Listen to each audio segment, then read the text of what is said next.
Assalamualaikum warahmatullahi wabarakatuh. Selamat pagi.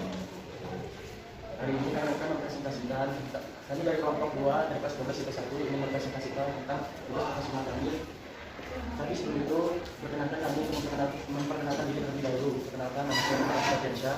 Nama saya Nina Dayana. Nama saya Lawak Tahia. Nama saya Siti Raisa. Nama saya Zahra Nurul Putri. Nama saya Nikanya Sasa Putri. Nama saya Jessica Putri. Nama saya Anji Balilanda. Nama saya Atika Tini. Yang pertama, kami akan menjelaskan tentang materi sejarah dari suatu makanan yang akan kami bawakan, yang akan dijelaskan oleh Fitra Medaisa dan Lala Aswadia. Lempak kuning merupakan makanan khas Pulau Jawa, Pulau Bangka.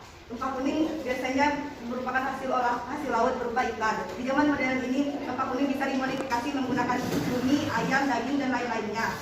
Lempak kuning diperkirakan sudah ada sejak setahun yang lalu. Kunyit-kunyit berasal dari Asia Tenggara yang menyebar ke Malaysia, Indonesia, Afrika, bahkan Afrika. Kunyit bisa digunakan untuk pewarna makanan dan juga jamu-jamuan yang baik untuk kesehatan. Kunyit ditemukan sebelum tahun 1953. Asam Jawa berasal dari benua hitam Afrika. Yang ditemukan sebelum tahun 1987. Lalapan berasal dari Pulau Jawa, Sunda. Lalap ditemukan pada tahun 901 Masehi. Sambal berasal dari Sunda juga. Sambal ditemukan pada tahun abad ke-18. Yang kedua, kami akan menjelaskan tentang materi ekonomi yang akan dijelaskan oleh saya sendiri, Jessica Putri, dan Siti dan Anji Balilanda. Baiklah. 1. Produk hasil olahan di sini kami menjual cumi lempak kuning, nanas, dan kalapan plus sambal. Yang kedua, price. Harga jual favorit di sini kami menjual dengan potong cumi dan nasi seharga Rp25.000 karena menurut kami 1 kilo cumi berharga Rp9.000. Jadi kami memiliki keuntungan dengan menjual 6 potong cumi dan nasi seharga Rp25.000. Sambal dan lalapan kami ini membeli secara gratis dan mineral kami menjual seharga Rp3.000. Yang ketiga, place atau tempat pemasaran produk. Kami memasarkan produk secara online di akun Instagram @cumi_93. Untuk offline kami tidak memasarkan produk secara offline karena adanya pandemi pada saat ini. Jadi kami lebih memfokuskan untuk mempromosikannya secara online.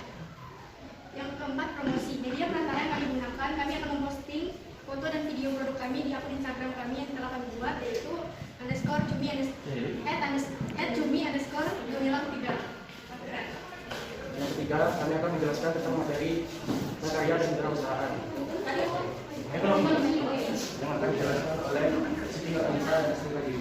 Deskripsi masakan usaha yang kami buat adalah masakan cumi yang dimasak dengan bumbu lempak kuning, kemudian ditambahkan dengan buah nanas sehingga menciptakan rasa yang unik. Kemudian di sini ada 2 jenis sambal. Yang pertama ada sambal tomat dan kedua ada sambal belacan. Sambal tomat tadi terbuat dari bahan baku tomat, bawang merah, bawang putih, dan sedikit penyedap rasa. Kedua ada sambal belacan. Sambal belacan tadi terdiri dari bahan baku bawang merah, bawang putih, cabai merah lebih kecil, belacan, penyedap rasa, dan sedikit minyak jenis iklan. Cara pengembangan produk agar laku di pasaran. Biasanya orang memasak lempak kuning menggunakan ikan atau ayam, tetapi kali ini kami kreasikan menggunakan cumi yang ditambah dengan nanas agar menciptakan rasa yang baru. Hal ini memudahkan dalam pemasaran karena cumi jarang ditemukan dan jarang dijual di pasaran. Selesai.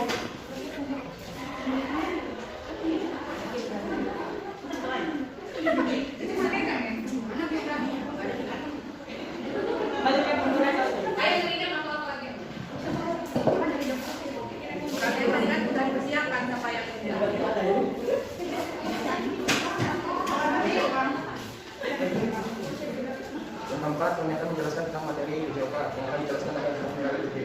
Komposisi yang digunakan untuk membuat lempak kuning cumi ini, pertama 1 kilo cumi, kedua 3 sendok makan jeruk nipis, ketiga setengah nanas, keempat 1 liter air. Bahan halusnya 8 butir cabai keriting, 2 butir cabai kecil yang hijau, ketiga 5 siung bawang merah, keempat 4 siung bawang putih, kelima 1 luas jahe, keenam 1 batang serai, dan keenam 1 sendok 1 sendok terasi. Bahan yang lainnya 1 ruas laos, kedua 2 sendok makan garam, ketiga 2 sendok makan gula pasir, dan keempat 1 sendok air asam manis, asam jawa. Cara pembuatannya, pertama, bersihkan rempah-rempah cumi, potong sesuai selera. Dan kedua, tumis bumbu hingga matang dan harum. Ketiga, setelah bumbu masak, masukkan air dan cumi. Dan keempat, setelah air yang telah dimasukkan cumi matang, masukkan nanas hingga mendidih. Dan tiriskan, maksudnya disiapkan. Materi kelima, yang kelima kami akan menjelaskan tentang materi geografi yang akan dijelaskan oleh Fitra dan Dayana. Di sini saya akan menjelaskan materi geografi. Kalimat lokal yang kami miliki di sini ada cumi, yaitu lempak kuning. Yang kedua ada lalap. Di sini kami mempunyai lalap kacang betul, kacang panjang, daun kemangi, timun, dan juga melon. Kami juga memiliki sambal, yaitu sambal terasi atau disebut dengan belacan, dan juga tomat. Itulah kalimat lokal yang kami miliki.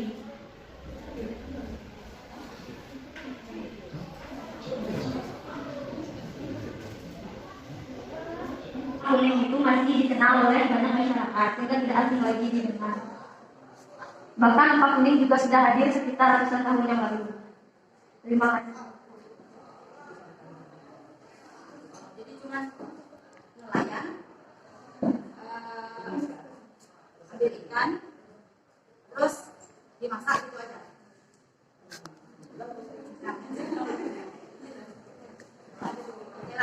Ada kamera? Saya akan menambah sedikit lagi.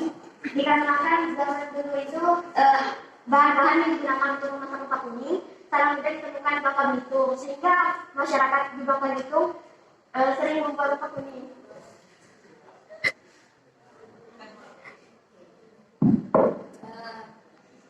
Sebelumnya kan udah dijelasin, tolong kasih nama Ika, atau Ika, gimana lempak kuning itu bisa menjadi masakan khas Bangka? Karena kan cuma apa tuh? Bawang merah, bawang putih, cabai, kunyit, umi harme. Bumbu asli lempak kuning itu di mana? Mereka kan perlu dimodifikasi. Bumbu asli lempak kuning. Kunyit, bawang merah, kunyit, bawang nasi, laos. Bawang merah ada? Bawang merah boleh pakai, boleh. Nah, jadi nggak ada yang nanya ya tadi? Kemarin, mana lempak kuning nih? Gitu ya. Jadi mungkin ya saya terima kasih. Walaupun menurut yang saya baca katanya lempak kuning itu karena orang kekurangan bahan. Ya, makanya katanya bumbu aslinya cuman bawang merah, nggak pakai bawang merah, nggak pakai bawang putih katanya. Ya, tapi nggak tahu juga perlu dimodifikasi yang tidak beda. Ya, jadi lain kali kalau mungkin menghadapi hal seperti ini perlu dipersiapkan lagi ya.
hampir sama ya yang ditanyakan tadi ya.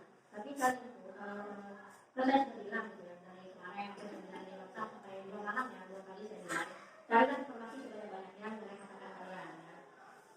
Terkait tadi saya masih terus saja bagaimana asal usul dari tempat itu sendiri, jangan lupa gitu ya, konteksnya negara kita itu pernah dijajah sama Belanda ya, terus sebelum Belanda juga ada siapa ya. Nah apalagi Bangka Belitung itu dikenal dengan orang-orang Pecinahan ya, orang Cina gitu. Kalau ternyata jangan mungkin pas kalian ada orang-orang Cina gitu. Nah itu kan harusnya dari itu gitu ya. Itu harusnya kalian gali lagi gitu, bagaimana mencari informasinya. Jangan malas untuk mencari informasi demi pengetahuan kalian sendiri gitu ya. Nanti kalau kalian itu yang keluar, nanti kalian tanyakan. Mungkin kursi meja ini dari masa Belanda ya.